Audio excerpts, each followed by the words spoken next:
Halo, Halo, Bro Bro Miko, Miko, Rigun. Semoga sehat-sehat selalu. Sehat-sehat sudah, Bos.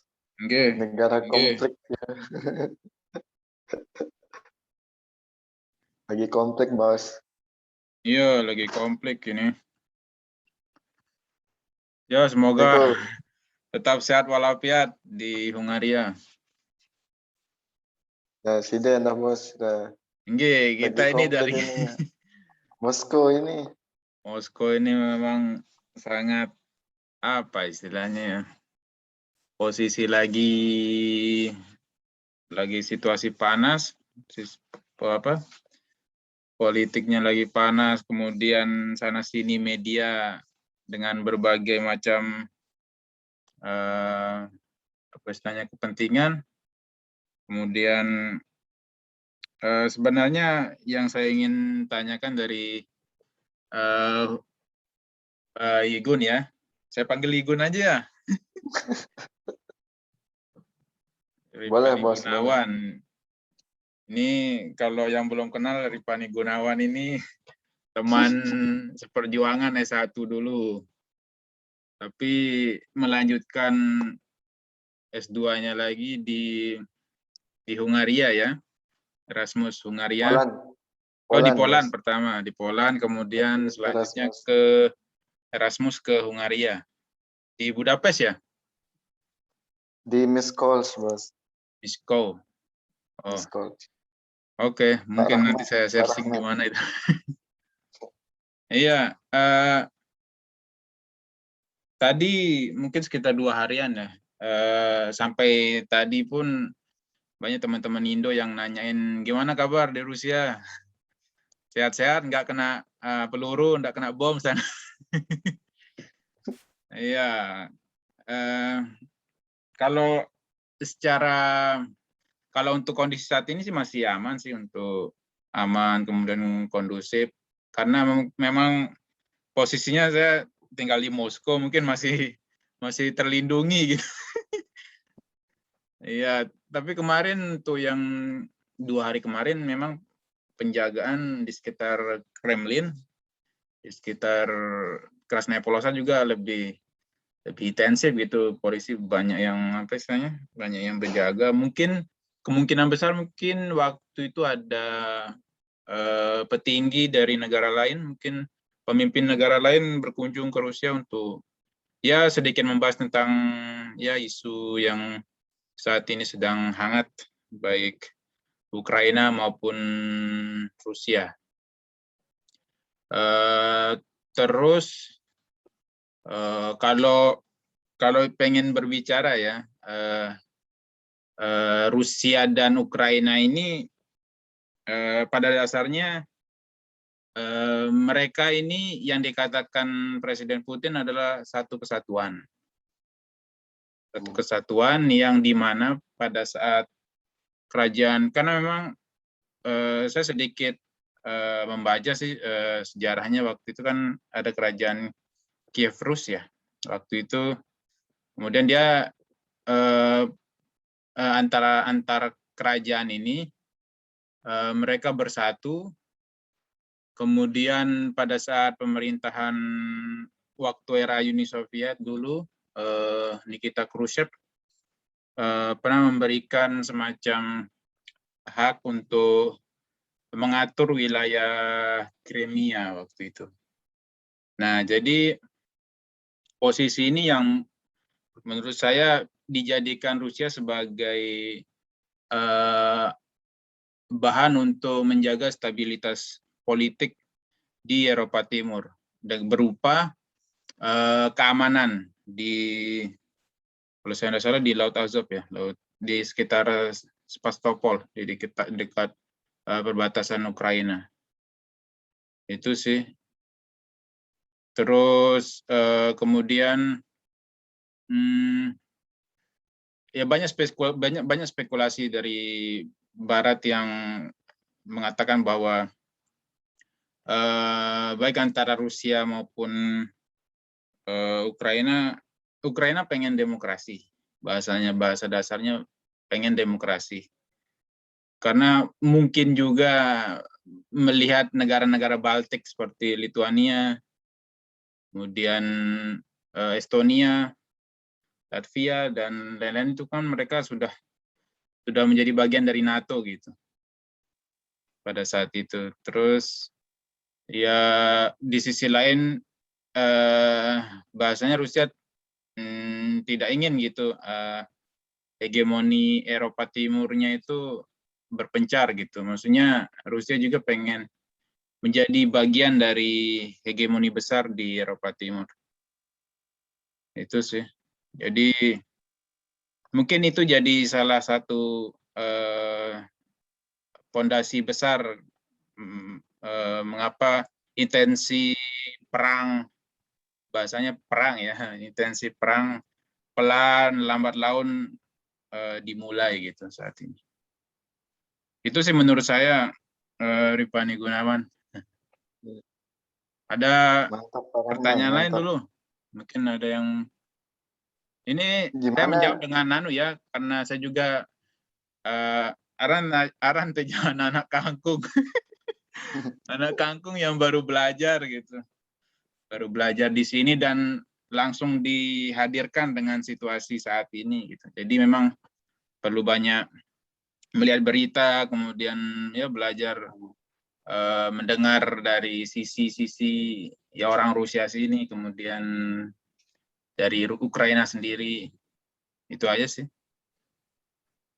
Terus bagaimana di situ, Bos, situasi nggak? Maksudnya seperti misalnya ada demo yang berkepanjangan kan, kalau misalnya dilihat pasti adalah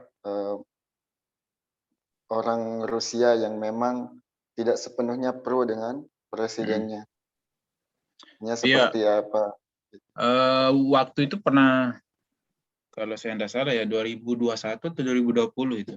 Waktu itu pernah diadakan demo besar-besaran terhadap kebijakan Putin waktu itu.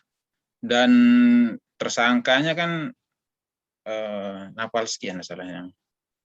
Kan dia dipenjara waktu itu karena kayak menyebarkan informasi-informasi di internet, di media yang bahasanya ya menginginkan lebih banyak demokrasi kemudian transparansi di badan pemerintah gitu. Itu dan efeknya sih memang itu pun sebagai bagian dari kita bilang tersangka mungkin agak keras kali ya. Mungkin pemimpin waktu itu berusaha keras untuk bagaimana kebijakan-kebijakan Putin di Rusia ini bisa sedikit dilihat gitu di publik gitu. Karena ada bahasanya ada satu pemimpin yang lebih lebih melihat bahwasanya ini ada ketidakcocokan antara pemerintah kemudian dengan program-program di dalam aturan-aturan di Rusia saat itu. Itu sih. Iya, Bos. Kalau yang sekarang di Uni Eropa ya, kebetulan saya tepatnya bisa dibilang dekat lah dengan perbatasan Ukraina. Jadi kalau eh, ke timur itu, bagian timur itu sudah kalau Miskolc itu kan ada di bagian utara sebelah timur di bagian Hungari itu. Jadi sudah ada sedikit perbatasan dengan Ukraine. Di sini bahkan kemarin itu beberapa minggu yang lalu lah, itu ada beberapa asap-asap gitu, Mas. Nah itu katanya ya berasal dari apa namanya konflik Rusia dan Ukraina. Karena kan masih perbatasan. Kemudian yang di Polandia saat ini kan masih juga lagi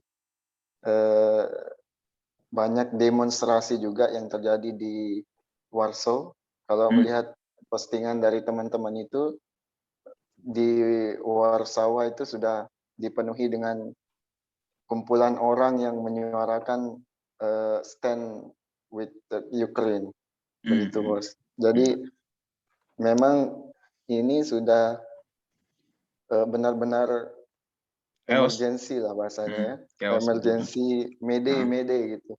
Iya. Karena ini menyangkut juga merembet ke berbagai aspek, misalnya sekarang ekonomi. Jadi benar-benar Uni Eropa itu harus dia benar-benar hati-hati mengambil kebijakan dengan Rusia begitu, karena sebagian besar impor minyak dan gas itu kan berasal dari Rusia kan. Jadi Rusia itu punya apa namanya, andil besar untuk Uni Eropa, dan melihat permasalahan ini kan jadi terancam begitu yang di Uni Eropa juga. Bahkan sekarang harga-harga itu Melonjak ya? memang kelihatan sekali naik gitu Pak Rahman ya, Pak Rahman cerita. Memang memang naik begitu. Tadi saya habis belanja nih, Bos. Habis belanja dari Gimana perbedaannya harga sebelumnya naik dengan harga saat ini? naik semua, Bos. Kemarin sampai sekarang nggak ada yang di bawah 1 euro itu. Kemarin kan beberapa ini apa namanya, lonjak semua di sini juga. Efek dari krisis kan. Jadi teman-teman di sini juga begitu. Nah, di sini nih ada teman juga, 3 orang dari Ukraina juga. Di sini ada teman 3 orang. Tapi mereka ya sebenarnya agak ini juga ya, kasihan juga begitu, karena tempat mereka dari konflik itu tidak jauh gitu. Nggak jauh ya? Apa namanya, Posisi kota di mereka. di wilayah Kota selatan mereka ya? dari Utara. Kiev itu nggak jauh gitu. Dan mereka mungkin masih ini keluarga apa segala macam di sana. Makanya ketika saya tadi posting kan, stand with Ukraine begitu, kan mendukung support, dan mereka bilang terima kasih atas support dan segala macam. Tapi sedikit Bos, kalau kita lihat kan masalah ini, saya sebenarnya bukan fokus ke sini, cuman saya baca-baca sedikit tentang masalah ini kan, dan memang itu konfliknya sudah bisa dibilang sudah lama ya. Sebelum Perang Dunia World War II itu kan udah dari sebelum itu gitu, dari 1917 itu sudah memang Rusia itu sudah menginvasi Ukraina, dan di bawah kepemimpinan Stalin waktu itu kan masih Soviet ya. Iya, masih Soviet, dan itu pun udah memang dulu sudah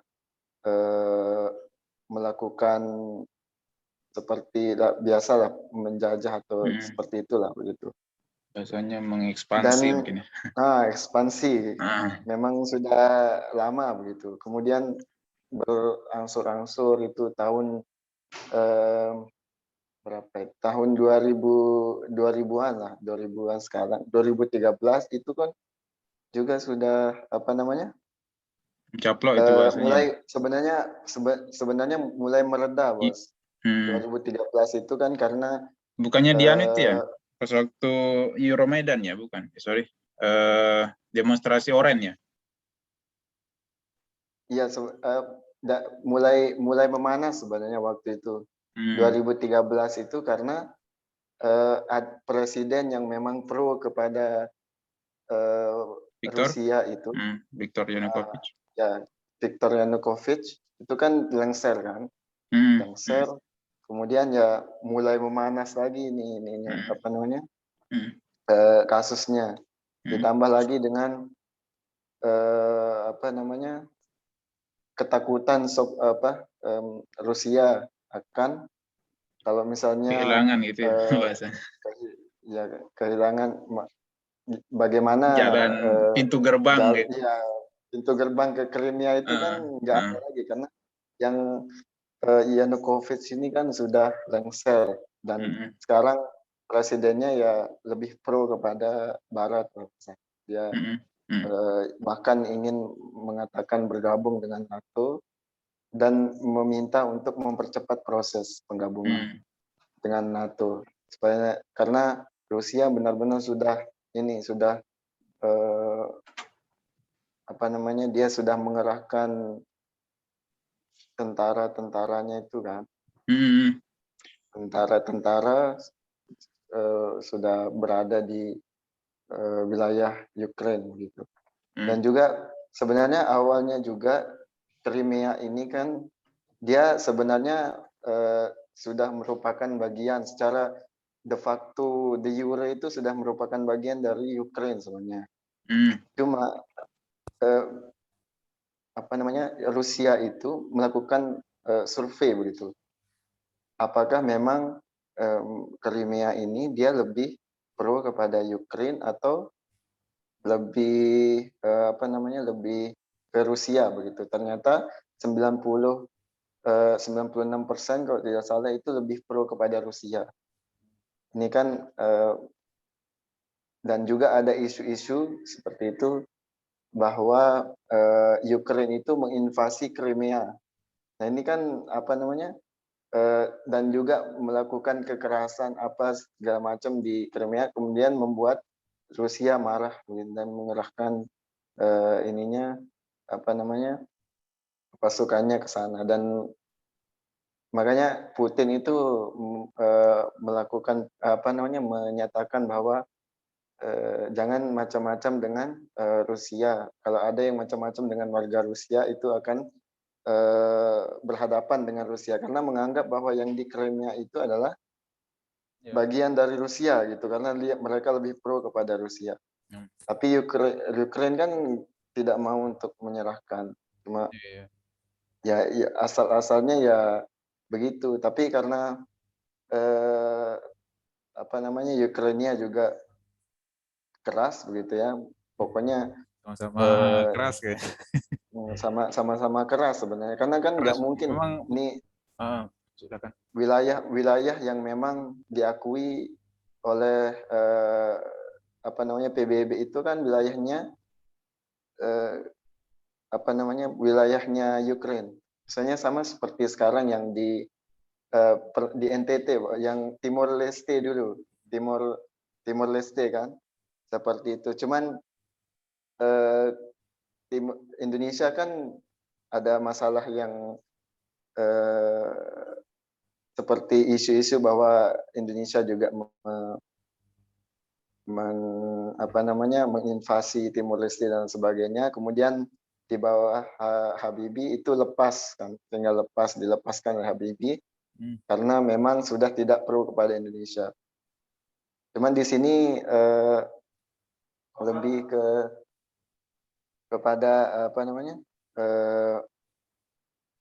lebih kepada kita melihat bahwa bagaimana caranya supaya perang ini benar-benar tidak terjadi, karena gimana bosnya udah come on lah, berkaca sama dengan perang 1, perang 2, kemudian intensi dari perang dingin itu, come on lah, siapa yang pengen perang juga. Udah banyak menghabiskan itu, dan nanti ujung-ujungnya masyarakatnya jadi korban. Ya itu dia bos, sama seperti ya sekarang ini kan udah dari ini saya posting tadi itu udah 8 meninggal. Cuma ya gimana ya? Kompleks soalnya ini, tulisannya memang lagi sangat kompleks, terus memang kondisi geopolitik Ukraina ini dia mungkin bahasanya cepat bimbang ya. Karena di sisi lain kan pemerintah sebelum Viktor Yanukovych kan memang lebih ke pro Western, pro Barat gitu. Jadi waktu Viktor Yanukovych kan lebih kedua-duanya gitu, tapi karena ada potensi, karena pro juga ke Rusia, jadi lebih memilih ke Rusia. Nah sekarang pemerintah saat ini si Dmitry Zelensky ya mungkin ya lebih pengen menjadi bagian dari NATO gitu sih. Tapi yang menarik bos tadi ada video ya, pernyataan dari Ursula von Ursula itu seorang ke apa namanya Ursula von der Leyen itu dia menyatakan bahwa dia memang benar-benar apa namanya mengutuk keras apa yang dilakukan oleh Rusia dan juga berduka cita apa yang terjadi di Ukraine saat ini. Nah, dan juga dari pernyataannya itu dia akan mencoba untuk Uni Eropa itu akan mencoba untuk meredam bukan kekuatan bahasanya, ekonomi Rusia. Jadi mau menghambat segala Gitu ya, lebih pengen proyek, dulu gitu. nah itu menghambat segala proyek yang ada di Eropa, yang proyek Rusia yang ada di Eropa gitu. Nah, krisis sudah di Rusia sudah bos nih. Dan nggak tahu Nah, mungkin lambat laun ini akan pelan-pelan sih, karena mungkin baru-baru awal-awal. Tapi sebenarnya pernyataan itu beresiko juga sebenarnya kan untuk ekonomi Uni Eropa karena memang Ya, Rusia karena itu dia besar pengaruh ekonominya ke Eropa. Impor gas dari sana itu minyak, apalagi dari Rusia itu luar biasa gitu. Makanya itu karena mungkin juga apa namanya bisa dijadiin bahan diplomasinya juga ya. Gas ini memang karena sebagai apa istilahnya kelanjutan dari hidupnya Eropa Barat juga mungkin ya. Karena untuk menjalankan aktivitas lain kan memang semuanya kan butuh akomodasi kan, terlebih lagi kan gas, terlebih lagi negara-negara endahnya sih, maksudnya kan Eropa Barat juga kan menjalani aktivitas menggunakan transportasi akomodasi kan gas juga. nah, makanya bahaya. Sebenarnya sama-sama ini. Posisinya Iya, sama-sama kompleks dirugikan sebenarnya. dan lebih banyak merugikan ya bahasanya, kasar kan bahasa merugikan, tidak menguntungkan kebelah dua pihak ya. Tapi sudah tidak ada jalan lain kalau misalnya apa namanya Eropa sebenarnya dia tidak punya kekuatan militer. Kalau Eropa kan Uni Eropa itu tidak punya kekuatan militer, jadi yang bisa dilakukan adalah ya dengan memperhambat ekonomi Rusia. Kira-kira nih menurut Sida, perlu nggak Eropa gitu, Eropa secara umum ya, Eropa Barat kemudian Eropa Timur punya alternatif tersendiri gitu untuk kayak buat ya mungkin aliansi ecek-ecek Eropa gitu, maksudnya yang ya mungkin sedikit lebih similarity gitu, maksudnya kurang lebih sama kayak NATO tapi yang lebih fokus ke stabilitas Eropa gitu, kayak menjaga keamanan mungkin, kemudian ekonomi, maksudnya yang di luar, sedikit di luar NATO gitu ya, tanpa ada ketergantungan dengan Washington gitu. Nah, itu dia bos, karena susah juga kalau misalnya dibuat. Kalau menurut saya ya, susah juga dibuat itu karena masalahnya kalau sampai dibuat hanya karena masalah kayak seperti ini misalnya, Ukraine itu bukan bagian dari Uni Eropa, jadi dia itu masih belum menjadi bagian dari Uni Eropa. Itu dikarenakan ya karena ini kalau misalnya Ukraine menjadi bagian Uni Eropa, ya Rusia juga pasti lebih apa namanya lebih ganas lagi agresif kan, lagi ya. Karena ya sudah memang belum bisa apa namanya? Masih Ya susah juga kalau, susah dia.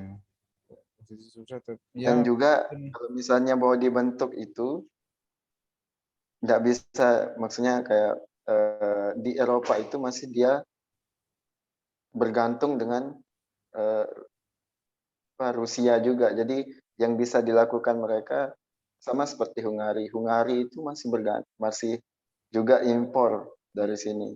Dan jika dia mengatakan bahwa berani melawan Rusia kan bahaya juga dengan ininya kan. Karena kayaknya memang agak memang ya, kompleks ini. Rusia itu Nggak bisa kita hmm, bikin. yang Harus bisa yang banyak bisa melawan harus banyak yang kita bisa lihat perspektif, maksudnya nggak pengalaman bisa kemudian juga. gimana ketergantungan negara lain terhadap Rusia. Nah, Kompleks kalau saya makanya menurut saya. susah susah memang. Kalau Rusia itu kan besar, Pak. Yang bisa melawan Rusia itu ya cuma Amerika begitu. Itu pun ya bagaimana ya? Yang Misalnya memang dari dulu. bahkan bahkan di kalau bisa mengajukan ke PBB ya. Misalnya mengajukan ke PBB nih, Rusia sudah berbuat onar, sudah Pemain menginvasi Ukraina, dan diajukan ke PBB dan semua negara misalnya mendukung. Nah, dia punya hak oh, veto. itu makanya itu lagi. Nah, nah kan itu susah juga kalau misalnya diajukan ke Dewan Keamanan PBB kan dia punya hak veto dan dia bisa memveto itu. Nah, ini kan susah juga dan Iya. saling veto nanti di sama Kalau dengan itu enggak tahu. nah memang ya kalau ditanya misalnya menurut Sida nih Bos, Hmm. kalau ditanya Hmm. sebenarnya Indonesia itu perannya di mana ini? Nah, kalau Indonesia mungkin posisinya bisa katakan ya mainin peran di G20 besok di Bali Oktober. Mungkin bisa dimainin di situ yang secara strategi anu ya, maksudnya dalam waktu lambat gitu. Dalam artian kan mungkin di berita-berita kan sudah ada bahasa-bahasa dari pemerintah Indonesia untuk sedikit meredam gitu situasi politik di Rusia dan Ukraina. Tapi ya itu kalau saya bilang sih eh, mungkin Indonesia lebih bisa gitu, bisa memposisikan diri untuk ya bernegosiasi di G20 besok di kalau salah Oktober ya, Oktober 2022. Selain untuk membahas ekonomi ya, selain membahas ekonomi dan mungkin merapat sedikit ke diplomasi dengan Rusia dan Ukraina. Kan Indonesia juga kan perannya juga besar juga di Asia. Ya tapi ya lebih lebih berhati-hati juga sih. Lebih berhati-hati karena saya lihat juga Cina juga lebih berhati-hati dalam memberikan statement internasional. Itu sih.